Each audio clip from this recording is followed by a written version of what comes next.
Hello everyone, welcome back, and today we are working on this Boss Mustang. Now this is a Matchbox car from 1972.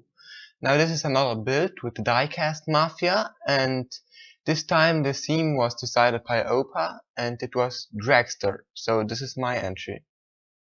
So this is a kind of old casting, and as you can see it's in not really bad shape, but it's really not good, and the A-pillar is bent too, sorry. And yeah, I had this for a couple years, and now we're going to drill this thing apart. So first I thought dragster, I don't know what to do, but I think this is a pretty good option. So this is not going to be a proper dragster, it's more going to be like a drag car, but I think it will make a good drag car because it already has the enlarged mudguards and the bigger engine, and I think this is a good base to start on. Now this one was kind of tricky to get apart.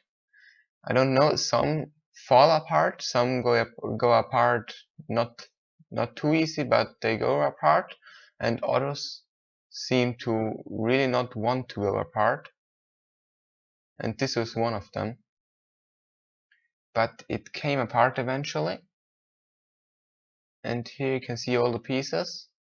This is the interior, and the windshield, kind of dirty everything, and the base, and this is the body.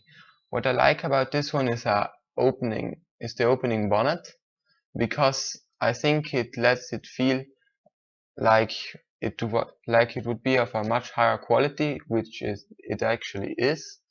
And now we're going to remove the wheels.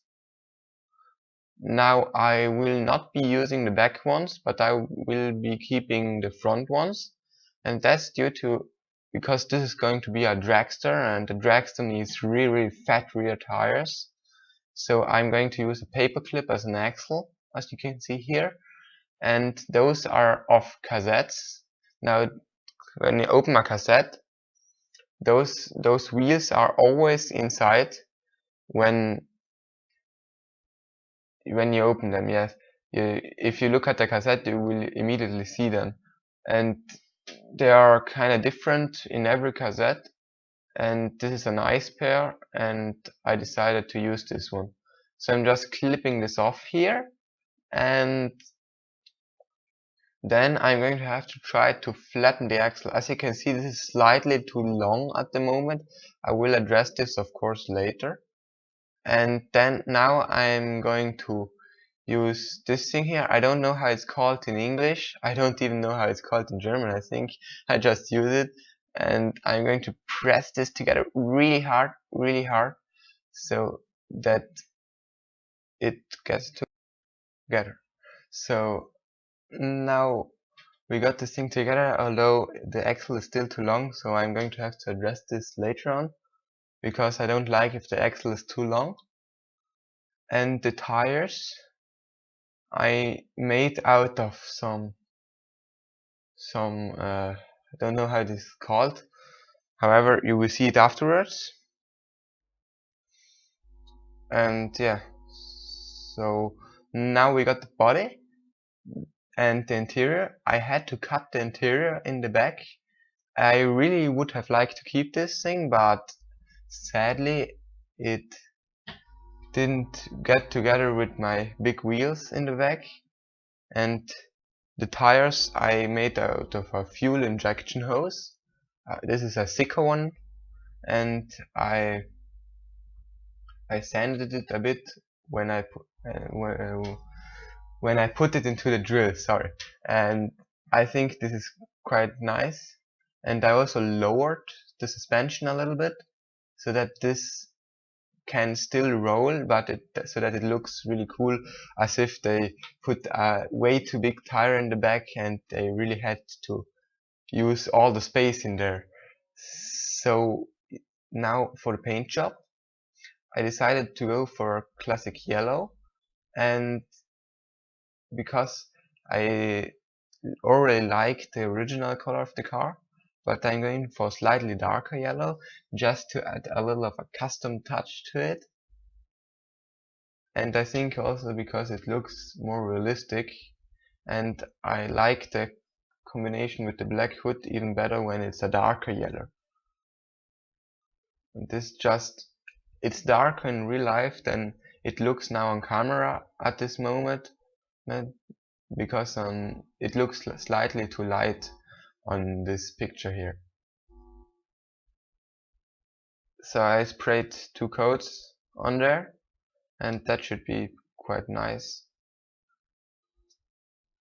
And afterwards I sprayed it with some Tamiya Pearl Clear to get it a metallic finish. The metallic finish is only visible if you put it into a strong light, but however I like this because then it's kind of like a sleeper, or not. I know it's not called a sleeper, but you first don't notice the metallic, and if the sun gets on it in the right angle, you can see all the metallic. And now we're just going to paint the bonnet black, because I like this color combination very much. And on the internet I found a Ford Mustang dragster with a very similar color combination, and by doing this we're also keeping a little bit of the original Matchbox look.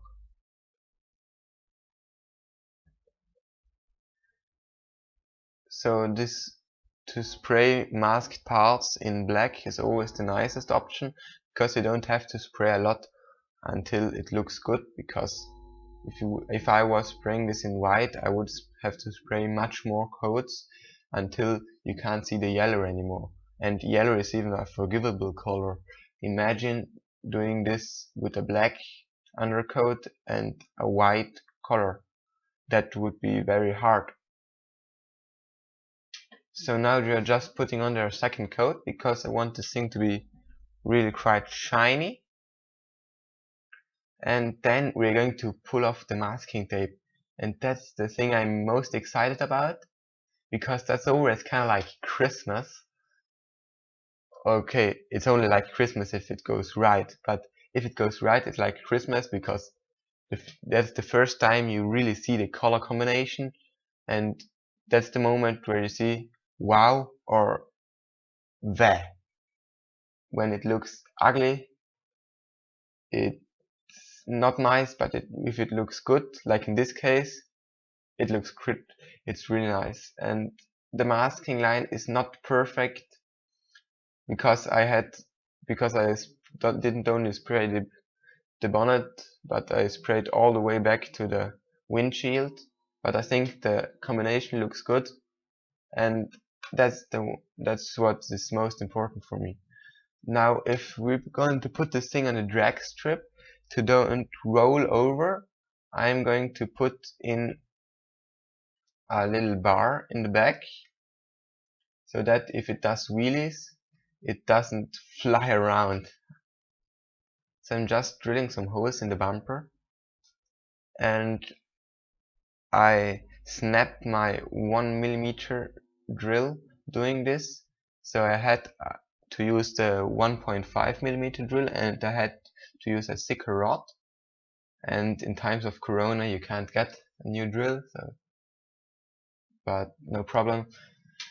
Here we are going to paint the backlights. I like the backlights of this one because I think they let it look like a Mustang.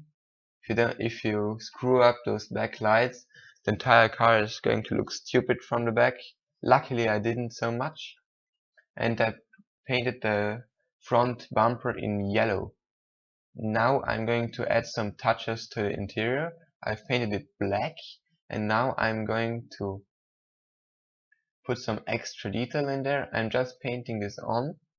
I know you could also do it with masking tape, and I will do this in the future, but on this project, because it has an orange window, you can't see it very well, so I decided to do it like that, because I mean no one will notice it anyway. So now I'm going to make a little fire extinguisher in case this thing catches fire.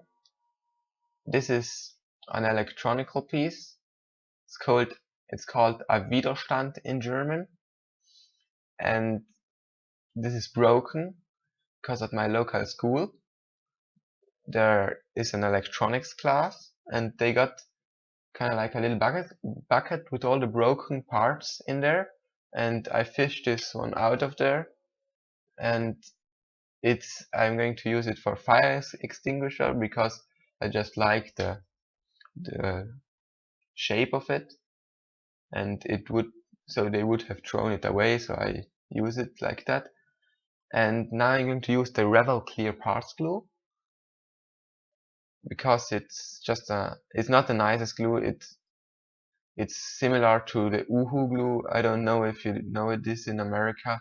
We use it a lot in Europe, but it glues nicely. It doesn't glue like super glue, and it's gluing immediately, but not so hard. So if I was going to restore this car again in the future, I would easily get the windshield out.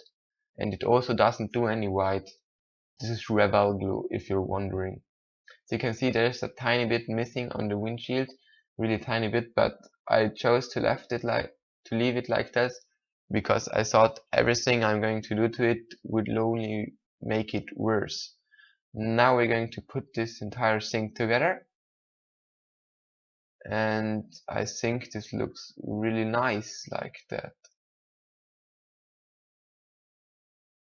Now, because I am the idiot I didn't show you the fire extinguisher before.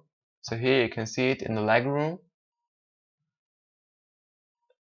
and I've also put some more detail into the interior, which you can't see because I was too stupid to show you. And yeah, this is the engine. I just painted it up with some chrome, and this was the build. And here you can see the metallic, or you can't see very well. I think it's very hard to catch on camera. You can see it in real life pretty well if the car is sitting in the sun or in light. And the hood opens, it reveals the nice big engine, really big engine I think. And yeah, so this is it. So this is what we started with. It's not really a nice car. It looked a bit scruffy, and it has certainly done a lot of mileage in a child's room. And also noticing the A-pillar was bent and it was all scratched up. And this is what it turned out like. So I really like it. I think it looks much better like that, and also with the added detail. And yeah, here you can see it again. So I paid attention to let it sit really low, so that it really looks like a dragster that has a lot of power. And definitely check out the videos of the others, which is Matchbox Mark, Tizok over at 2AHD Cat, and Opa's diecast restorations. And if you like this, consider subscribing, leave a comment, and if you really liked it, give the video a thumbs up. And as I said, I live in the north of Italy, so coronavirus is currently here, but that's not going to stop me from doing what I like. And stay healthy, and see you next time if corona doesn't kill us.